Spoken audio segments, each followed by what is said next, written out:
Okay, back to Tefillin. Yesterday we're learning the din that you have to go up in Kedusha, you can't go down.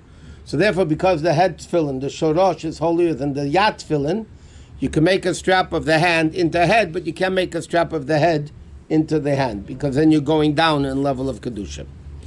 Now, what's the earliest somebody could take off Tefillin? Opidin, when can you take off the Tefillin? So, there are different opinions, by the way. Some people say in Kitzur, it says you shouldn't take it off until after Ashir Volotzion. Okay, when you say Kodesh, Kodesh, Kodesh, you say Shenish Mechukecha, and so on and so forth. If it's a Monday or Thursday, or a day that you read the Torah, you don't take off the Tefillin until after Sefer Torah is brought back. Some places it says in Kabbalah and Shulchan Aruch, it also says that you don't take off Tefillin until after Aleinu. Other places is brought down, the Rebbe brings down, it's brought down in other places, you don't take it off until after 3 Kadeshim. So the question, you have a half a Kaddish Baruch Hu, you have a half a Kaddish after Tachnun, and then you have Uvolotzion. Whether you count the first Kaddish before Shacharit, the Rebbe said not always do you have that Kaddish, whatever, but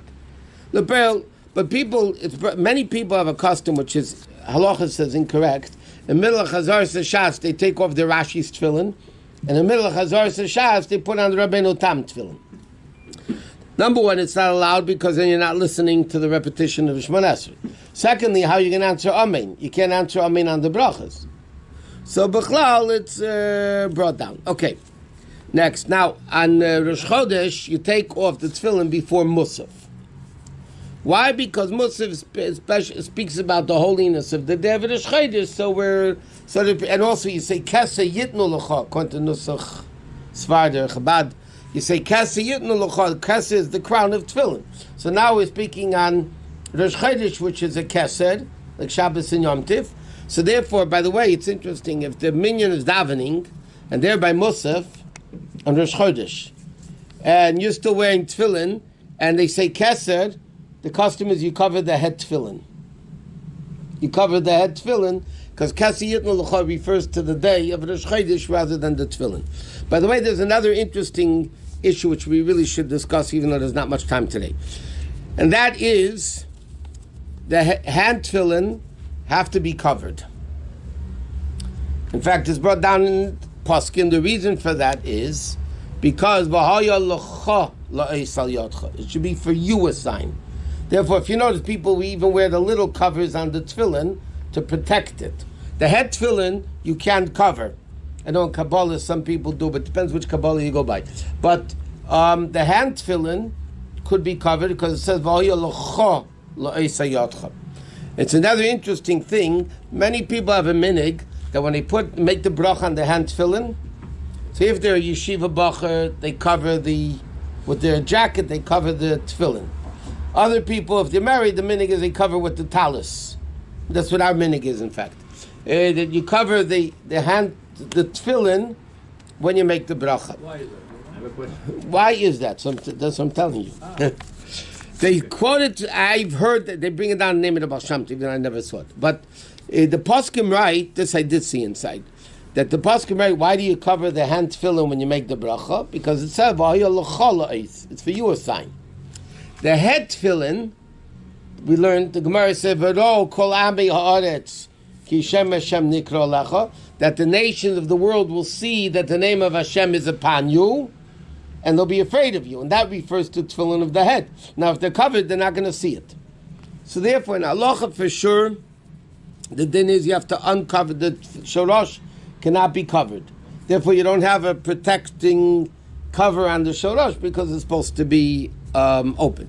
Some people, according to certain opinions in Kabbalah, so they do cover the one of the tefillins at least. They cover it with the talis if they wear both tefillins together. So then they cover one of the tefillins, but according to the way we hold, I mean, we don't put on two pairs at the same time anyway.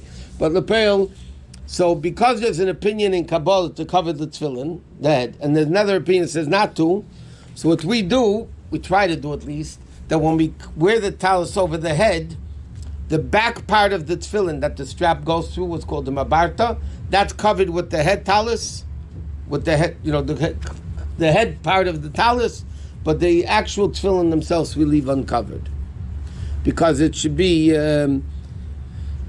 open that everybody could see. Especially with tefillin, it's more important to put the tali on the head. What? Davening with tefillin, it's more important to put the talit on the head, even though we put it anyway. Why is it more important? This is important. Huh? So No, so what's the difference wearing tefillin or not? Same thing. You still have to cover. Those that have two covers, according to Kabbalah, cover it like that. Okay. What? The covering, the protecting, is that the halacha? Because when you make the bracha, the halacha. Both. Some people even do more. Some people, by the handful, take the whole sleeve, depending on the size of your tefillin, the size of your sleeve, and the size of your arm. They actually take the sleeve and they cover the whole hand tefillin. They do Chassidim. They cover the whole tefillin with their shirts, with their shirt sleeve. Our custom is not to, but what? So, but when you're taking off Rashi, you're allowed to answer them. No? If somebody took off their Yeah, but if you're taking off tefillin and you're putting on Rabbeinu Tams, when are you going to answer Amen and putting on the Rabbeinu Tams? But you can answer them through putting the Rabbeinu Tam, no? In the middle of putting Rabbeinu Tams? No. Oh, no? No. In fact, the Gemara says that one of the Gemara speaks about in Saita that before they went to war, the Torah says Isha Yore Veracha Levov, a person who's afraid. So one opinion, the Gemara says Ayori me'avedas shebiyodi. They're for avedas. So the Gemara says, for instance, what's an aveda? So the Gemara says you talk between the tefillins, which certain opinions say that even refers to Rabbeinu Tam's tefillin. So you're not supposed to talk between, even putting on Rabbeinu Tam's tefillin, you're not allowed to talk at all. It's brought down that you could answer putting on Rabbeinu Tam, those things that you would answer in Birchas Krishma. Like Kadosh Baruch and Yimlech, Amin Yesh Mirabah, but not anything. When you talk your Rashi, you take off your Rashi, you're not supposed to talk? No, I'm saying the problem is when you put on Rabbeinu Tam's, I'm saying while you're putting on Rabbeinu Tam's tefillin, can you answer Amen? And now is another interesting shaila, which interestingly very few poskim talk about, but it is upon a me'iris with Rabbi Kiva Eger, and that is when you're wearing Rabbeinu Tam's tefillin, you're saying Shema by Rabbeinu Tam's tefillin. Those that say Shema, right? What are you allowed to answer? And that Shema of Rabbeinu Tam's tefillin.